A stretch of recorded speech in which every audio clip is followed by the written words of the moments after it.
Hello and good evening. Good evening to Amlan. Good evening, Siddhi. I'm doing well. How are you people doing? Good evening, Priya. Hello, Ashish. Welcome to all of you to Edukemy's Gazette discussion.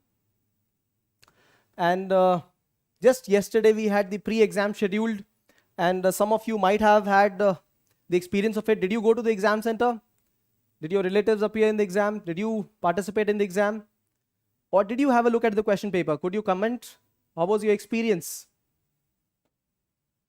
How was the question paper like for you?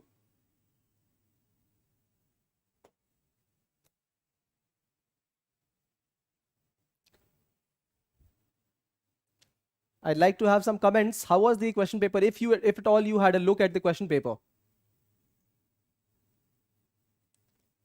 Because see, question paper is the primary engagement through which we understand what direction are we going in. If we are studying current affairs, is it really relevant or not? If you are studying the basic books, are they really important or not?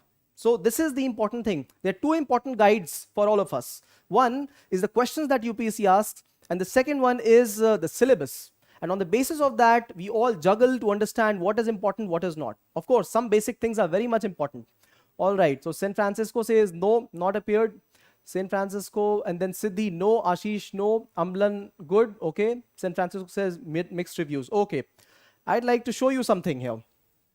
And this is only the preliminary of it, only the preliminary stage of it. And we started the Gazette Magazine in the month of January, and May end onwards we started the video on the same, right? And we covered daily as many as 14 articles. You all are witness to it, and Monday to Friday. So I'm talking of around 14 articles for mains question, pre-questions, and this goes for 5 days a week and goes for 4 weeks a month, and then 12 months. It nearly comes to around 3,200 articles, 3,200, 3,400 articles in a year's time, right? And in just a few months of time, I have not been able to complete my research. I would like to show you, we covered pangolins. Pangolins was one of the question whether this animal can roll up or not.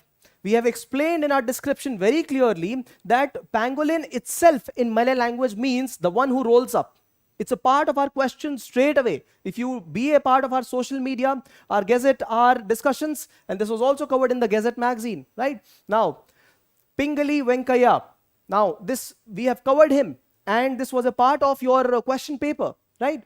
You could eliminate his option by knowing about his story. However, why was he is in news? He was in news because it was 100 years of instituting the national flag that he incorporated for our dear country. Another question. I have taken the screenshots directly from the Gazette, right? From internet. RBI retail direct scheme, right?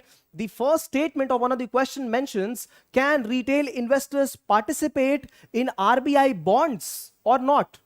Right, government bonds. The first statement itself mentions RBI has issued RBI retail scheme to bring investments from individual investors into government. See that? Now,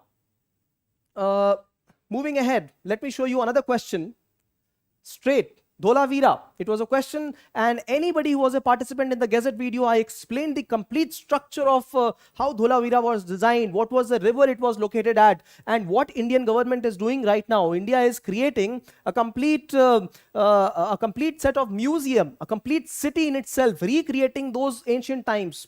We have studied this. I have taught this on the specific date, 28th of July, and this question was asked. Why? Because in news.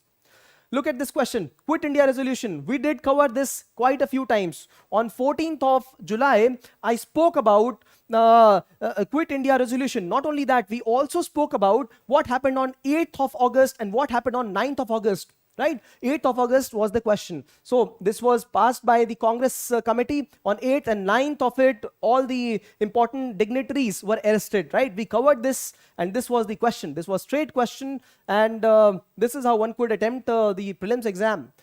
Did we cover Sujal drinking trap water mission? Yes, we did cover, but we also did cover one important mission of water.org. We did cover that, and I spoke of Matt Damon myself. Right? And this was straight asked in the examination, right? The question was asked from the examination. All right.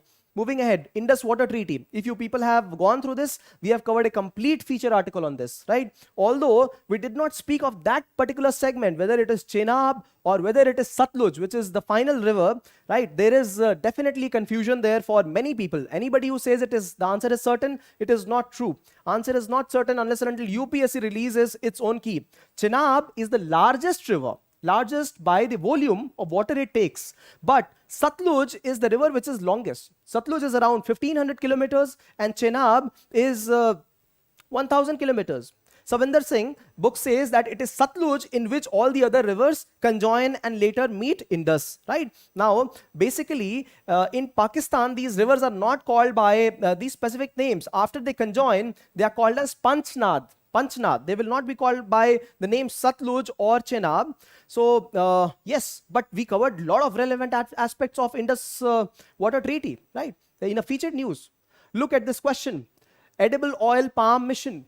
We have covered this in Gazette. We have covered this in the weekly Cosmos magazine, Geography and Environment magazine. And a question, and in one of the cases, we straight away mentioned right there that the case of Indonesia, right? Southeast Asia, where the crop is not indigenous and how it is harming. Indirect, a number of indirect references. Urban style, Hyderabad was given the city award for urban style forestry, and Miyawaki forest. We have covered this in case studies, right? A number of times. Then look at the kind of questions. Urban Cooperative Bank. I have myself explained in the featured news that there is no local body governing the urban cooperative banks, right? Now there is a recommendation also stating one overarching body. If you have been a part of future news discussion, all these things have been covered with us just in the last few months because they were in news, right? Now, International Day of World's Indigenous People. There was a question on the indigenous languages, right? So if we covered this, we would have covered that as well. Why? Because that time we did not have the Gazette videos, right? That was around Feb, and this is around August. So what I want to say is that, see, there were a number of questions. There was a question on the concept of economies. Because India has completed 30 years of LPG. So we are talking of the concept of depreciation and the concept of devaluation. We have covered this in the Gazette as well, right? 30 years of GDP, 30 years of LPG, and we have covered this aspect. There was a question, 100 years of the flag formation, right? I just discussed Pingala, and because of that, a question. There was 50 years of Bangladesh liberation, and that is why question of Bangladesh asking for the indigenous language recognition, right? 50 years of Bangladesh. There has been 80 years of the 1942 movement, 80 years of 1942 Quit India movement, and that is why I question. And we keep covering that in this day in history. Pangolin was covered in one of the images, right? So there is a huge relevance of what we are speaking. I'm still collating. We have covered n number of sources, and I will keep sharing with you. All I want to share with you right now is it seems that we are going on the right path. And UPSC is not only asking current affairs, it is also wanting to know some foundation, whether the person has got roots, a stronger root below that current affairs or not. So current affairs is like the shoot where we have leaves and flowers, but the foundation is in the roots, that is in the concepts NCRTs. So do these two things. For current affairs, depend on us, be there with us Monday to Friday on at 5:30 and then 6:30, and for NCRTs, go back and read, start attempting questions, test series for mains and pre, right? This is what is required. So with this, I would like you to welcome all of you to the Gazette discussion for today, that is 11th of October 2021, right? Now, I understand. Thank you, San Francisco, for this warm gesture. You say that it is a helpful initiative. I really thank you. And thanking is not going to be sufficient. All you got to do is be regular. And I will not accept that you are not making notes, because if you make notes, then only you will be able to remember this. See, I selecting these articles, I approving all these articles, there's a whole team working, and even after that, even explaining, and I cannot remember the articles that I covered because I have to study them thoroughly. But even then, if I cannot cover, you are the recipient. How would you be able to? You need revision. This is mandatory that you people revise what is covered. Do it on a 15-day basis, 1 month basis, but you got to do that because there are questions coming. And It is very informal to say, but I will claim more than 25 questions from this magazine. Right? So it is a serious business we are into, and you will not be wasting time just listening to it. You will be making notes. This is the most mandatory thing I'm demanding of you. And the second mandatory thing is put some comments sometime, right? If not comment, just like the video, right? Just like, one simple like, one thumbs up is going to serve a lot of purposes for us. We will make it a stronger initiative. We'll have more videos on this, and we'll be far more efficient with this. We'll have more resources at hand. All right, so let's begin your daily guide to UPSC current affairs. That is the Gazette Magazine discussion. Today on Gazette, we have global minimum corporate tax, right? One strong way the world is going to implement the tax evasion is through global minimum corporate tax. The second one is new helicopter policy, just declared yesterday and today in the newspapers. And the third one is coal shortage and power crisis. Some updates on that. See, I spoke of this. It will be in the news. It is in the news. It is going to be in the news, right? In fact, Delhi has raised as SOS, save our souls, because it is possible that Delhi might have this power crisis soon, right? This day in history is on the International Day of Girl Child, right? So we will understand how this initiative works. Featured news is on water crisis, because United Nations World Meteorological Organization has given a critical report on water survey. So we will understand what are the basic issues related to it, what are the challenges, what is the need for water management, and how we are going to tackle this particular issue. Very relevant topic for our country, right? Image of the day is on the Nobel Peace Prize winners, two of them, one from Philippines, the other one from Russia. Terms and concept: Indian Space Association, Light Utility Helicopter, Kanyakumari Clove, and Safe Cities Index 2021. All right, going ahead is editorials, three important editorials, and we will see how we discuss that. So first one is on the carbon policy for agriculture. The second one is Air India, which is now back with the Tatas, and the third one is Taiwan flashpoint. The case study of the day is from sugarcane industry, right? And yes, by the way, this was also asked in the exam. Okay, so Snapshot 1 is on global minimum corporate tax. Now, it is very much possible UPSC might not ask this question, but this update is very important for you to understand the concepts also, right? So the concept here is, I have explained that a couple of times about taxation, right? All the governments have got the right to tax each and every person in the territory. All the governments have got that right to tax. Now, taxation has got few important concepts. One is tax planning. Tax planning happens so that people can save taxes.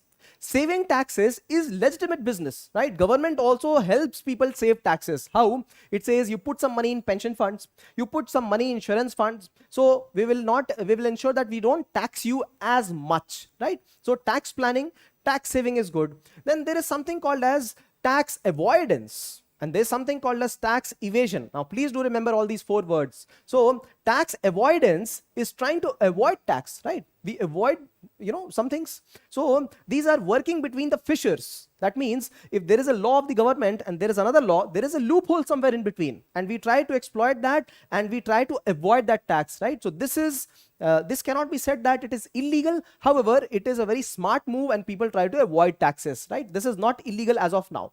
And there's something called as tax evasion, right? That means people are trying to purposefully hide their sources of income and not be under the ambit of taxation, right? So these laws, global minimum corporate tax, these are somewhere working in the ambit of avoidance and evasion. So something illegal and something which is partially legal itself, but government could not tax. So this is where the global minimum corporate tax is working.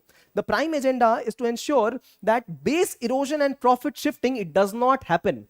So what is base erosion and profit shifting? I have explained this previously multiple times. Now what happens is that, suppose there is a company based in India, right? So India has a multinational company. This is only applicable for multinational company in the era of globalization. So if India has a company, suppose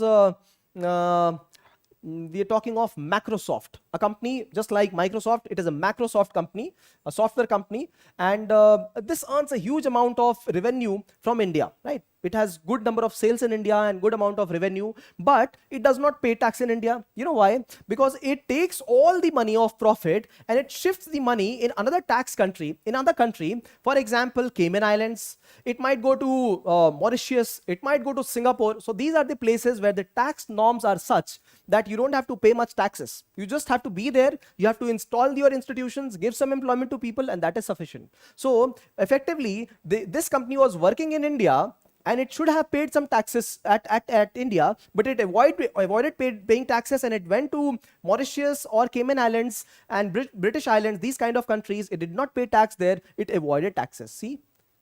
So for these kind of norms, the global order has come up with something called as sorry, the two particular rules, right? So we are talking of two pillars, and the first pillar specifically is about is ensuring that the countries ensure that the tax is paid, right? So in case there is some minimum amount of profit, some minimum amount of revenue, above that the countries will have to pay a particular tax there. This is pillar 1, right? Pillar 1 of the new system, right? It has been approved by a number of countries, around 130 countries. It will be applicable 2023 onwards. This ensures that there's a fairer distribution of tax between all the countries, right? So this is rule 1, that is called as pillar 1. And the second one is pillar 2. Pillar 2 talks about flooring on competition, right? See, many countries say, yahan tax kam, idhar aa jao. Come to us, taxation is less. So people try to attract the investor because there's lesser taxation.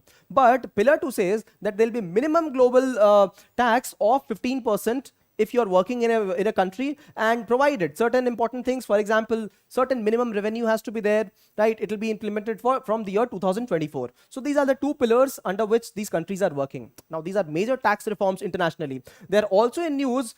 See, you can start linking. We spoke about the Pandora Papers, right? We also spoke about the Panama Papers, right? Before that, we also gave a context to both of them. So this is tax evasion and avoidance, and governments are ensuring that this avoidance does not happen. Will this harm India? Will this not harm India? It might harm India some places because India tries to attract other countries' companies, saying taxation is less here. However, India's money also gets evaded a lot. So India will also have good amount of revenue collection. So what are we trying to do here? We are trying to overhaul the whole taxation regime for corporates, right? So this is a very good thing. Now, another important thing is Google tax. Slowly and steadily, this equalization levy, Google tax, it will be removed. We have covered Google tax in one of the terms, right? So in this kind of discrepancy where India is not getting sufficient tax, India starts to put digital tax there. That is the Google tax, the common name for it, right? It will impact investment in all countries, but not as much, because pillar 2 says that 15% tax has to be paid at all countries. So this is not going to impact as much. So this is important, right? And foundation things related to foundation of this article are also important now. Taxation, international taxation issues, they also become important.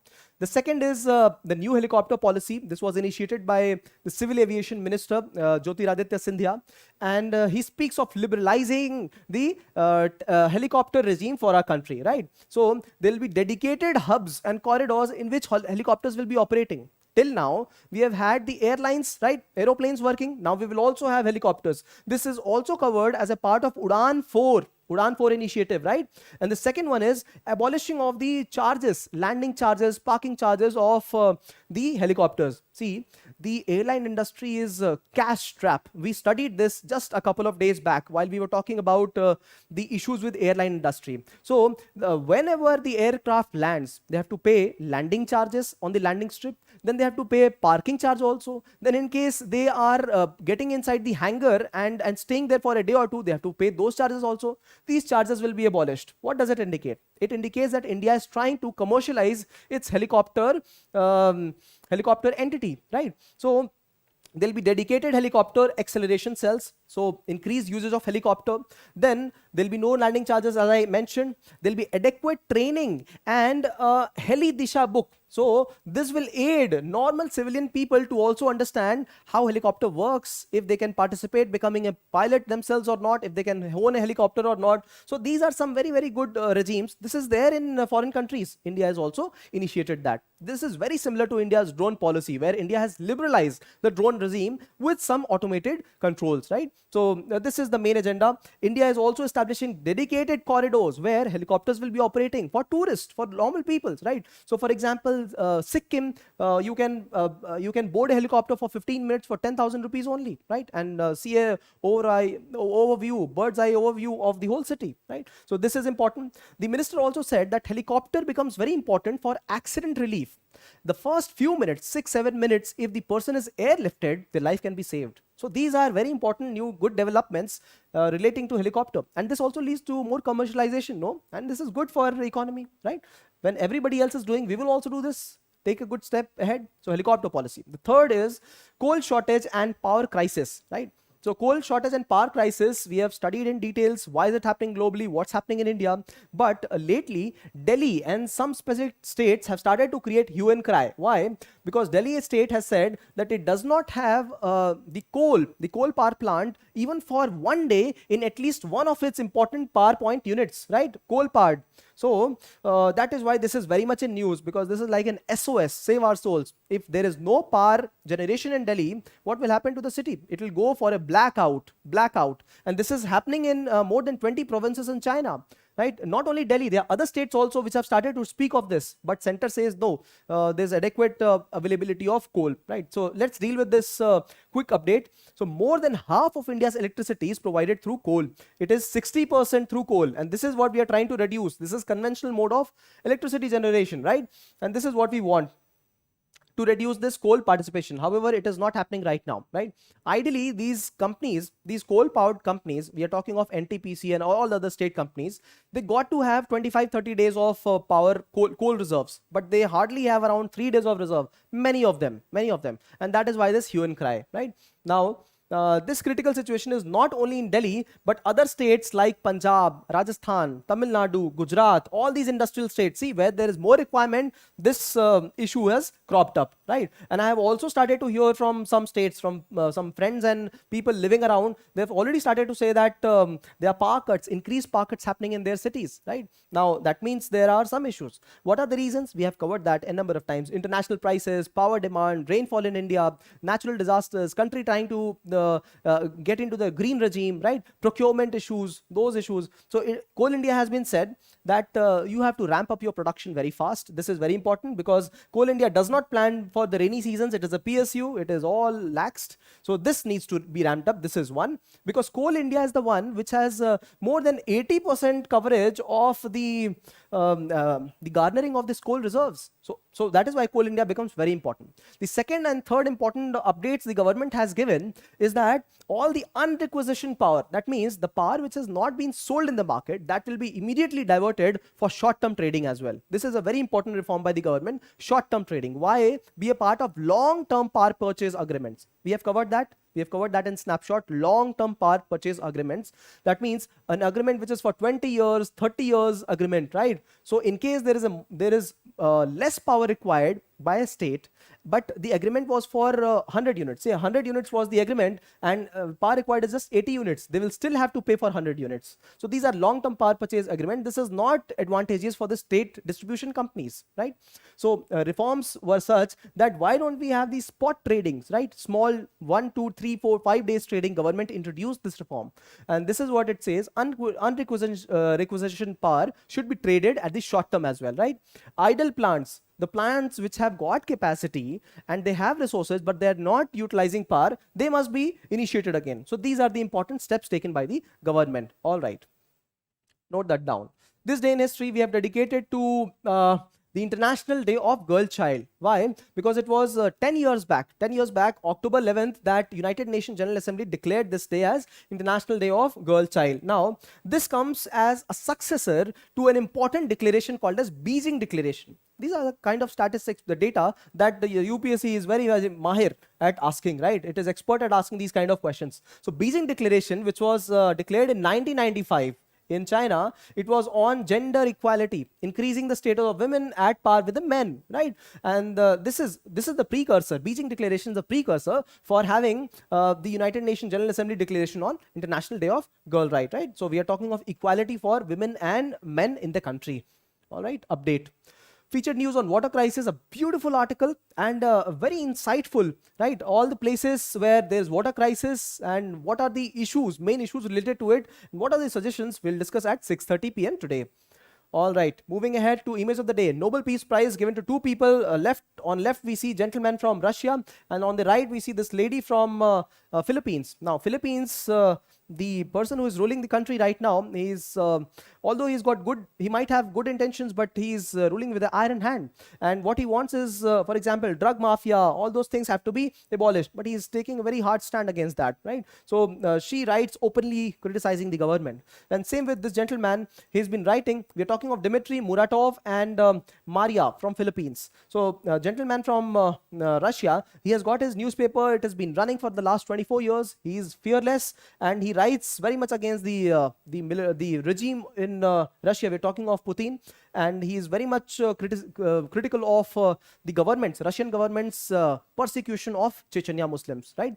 So this is the update. Nobel Peace Prize for both these people, literati, people in literature field, and they have their own publications. All right, okay. Terms and concept. The first term for today is Indian Space Association. Now, this is the kind of term you got to keep in your head, right? Indian Space Association is the association of all those private bodies, and they're going to participate in India's space programs.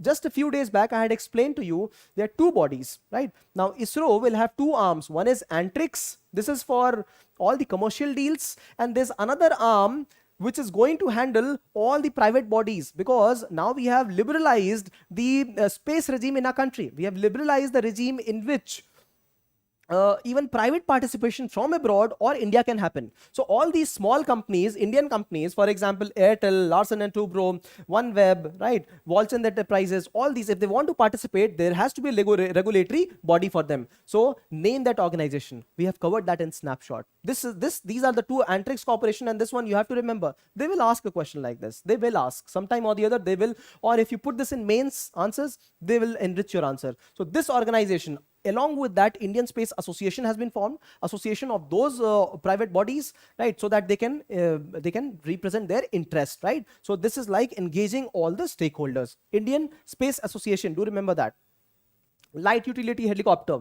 Now, India has had Chetak helicopter and Cheetah helicopter. These are very small helicopters. Cheetah also makes three people sit in it at the front. So this is the nose of helicopter. Three people sit here ahead. And then Chetak also similar capacity, right? Almost same in size, glass window. The whole structure of the cockpit is in the form of glass, and they are very small. They are swift. They go small distances to a good height because they are very small and light in size, and they help in airlifting of important ingredients, important components during war times, to reconnaissance, right? So reconnaissance is like if there is war activity going to happen, so they will go and survey the whole area, right? Just like scouts. And post-war scenario also, post-battle, they'll go and quickly find out the things. They can also rescue in case a person is injured. So they have one additional place where they can put that person in case they're injured. Now, these are very old helicopters, and they have been replaced by something called as light utility helicopter of the government. Now, the testing is still going on. It is released by HAL, Hindustan Aeronautics Limited. They've also produced something called as Dhruv helicopter, right? Advanced light ALH also, advanced light ALH, advanced light helicopter as well, and Dhruv as well. So this is the light utility helicopter, the smallest of them that we are talking of. Dhruv are bigger ones, right? So this is their prime importance. They will have a payload of around 500 kilos. So that is the amount of people it can carry, and to maximum of 350 kilometers. All right. The third term in news is Kanyakumari Clove. So what is Clove? Somebody knows what is Clove? Long hai, ilaichi hai, adrak hai, kya hai? So clove. This clove is very special because it has been given now the GI tag. Why? Because see, this is the place. The place where it grows is a very unique place for this kind of clove. There are sea mists, and this place receives the monsoon from both the ends, southwest and northeast both. So the kind of clove that forms here is very much unique, right? It has got some specific properties. We are talking of medicinal, pharmaceutical and perfume properties. Now you'd wonder, we had also there was one question in UPSC yesterday only on palm oil. Is palm oil also utilized for creation of perfumes or not? So see, these are the kind of facts. If you are regular at watching, if you clearly can map these small things, they will not, you don't have to even memorize. All you have to do is cover Kanyakumari Clove with me once and remember this alongside, and you are done. So yes, that is the answer to this question. Black soil. See, there was another question relating to black soil, right, in the UPSC pre-exam itself. So it said that black soil happens in a specific region in India because of what? Because of lava, because of breakdown of lava eruptions, right? So see, these are the elements. If you keep studying, you will be able to cover them. Okay, long. Yes, Ashish. Yes, clove is long. All right. The fourth term and concept for today is Safe Cities Index 2021.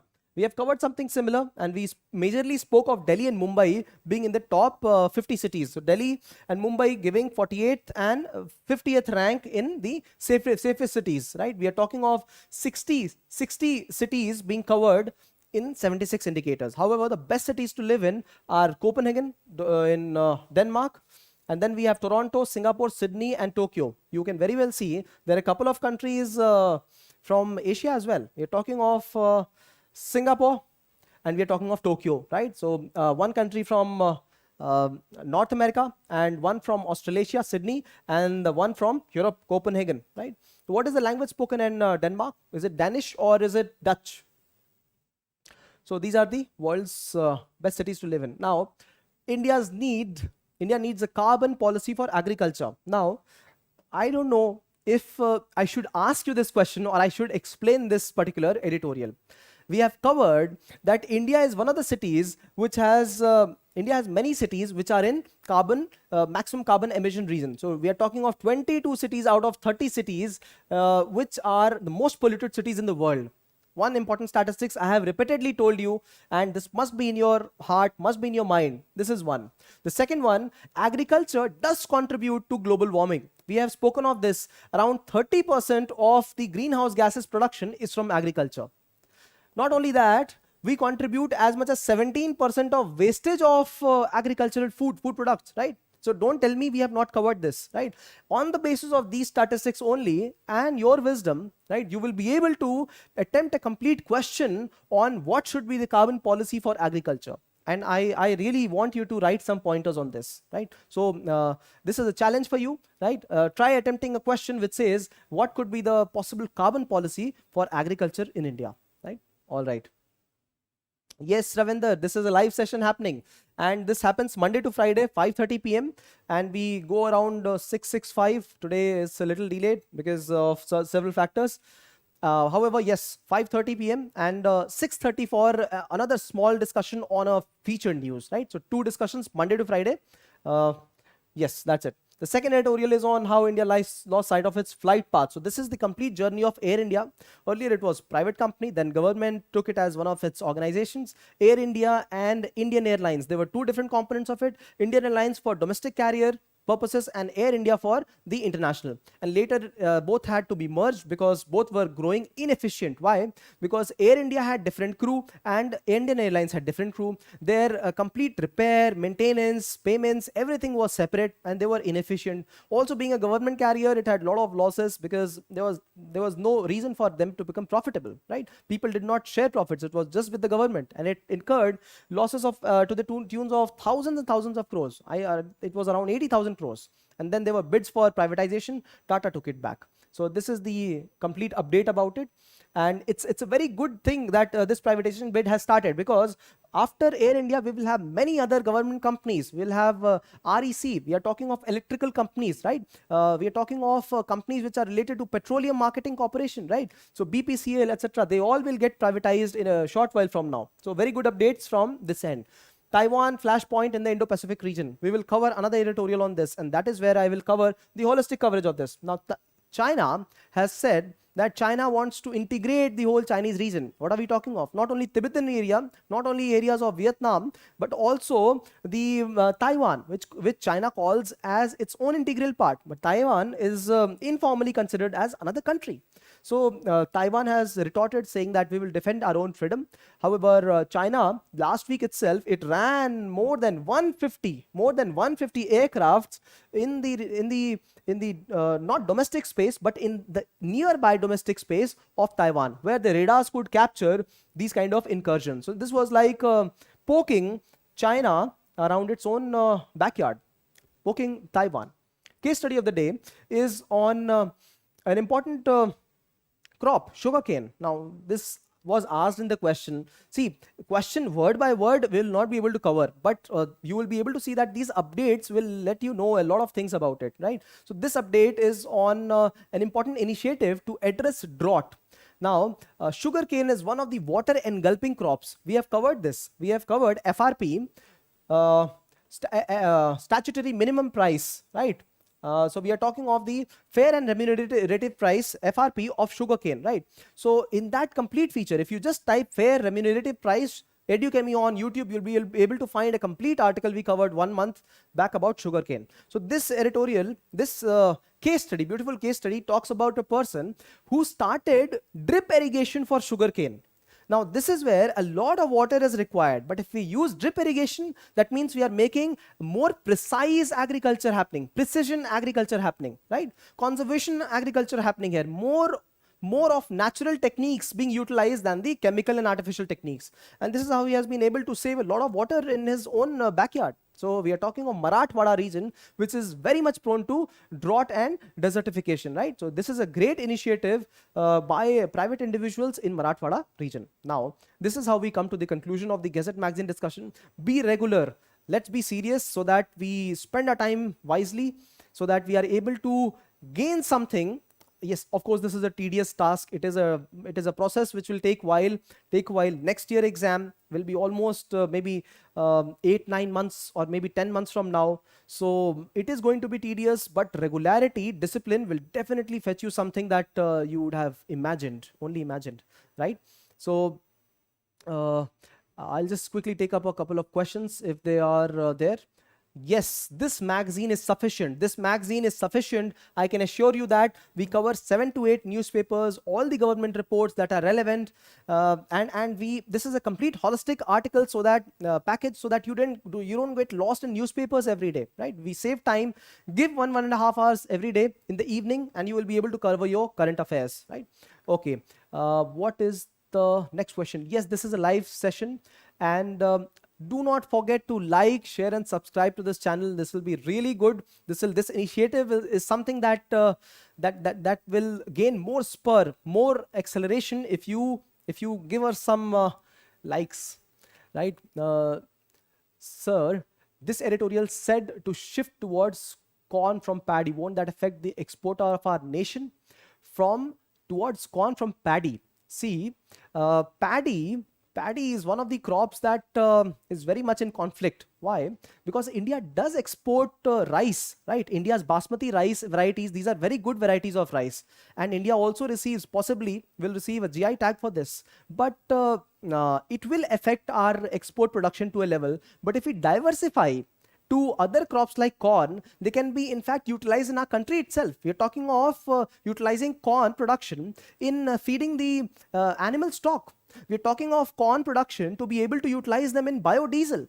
So and we can also export it, right? So corn has got multiple advantages. We are talking of diversifying from simpler crops, monoculture crops like wheat and rice, into other crops which can be used. See, rice is also one of the crops which is water guzzling. We have to completely flood the field. So there are many shortcomings. Salinization of the complete soil, right? The surface soil. So there are many issues related to it. And that is why diversification of crop is also important, right? So we reduce the carbon footprint. See, there's another thing about it. As we start getting into the depth of article, we'll start to realize, see, one very simple thing is when we cover the whole soil with water, then there is possibly methane formation there, and that leads to global warming again. So diversifying is a very good way to go about this policy, right? So that reduces carbon footprints, right? All right.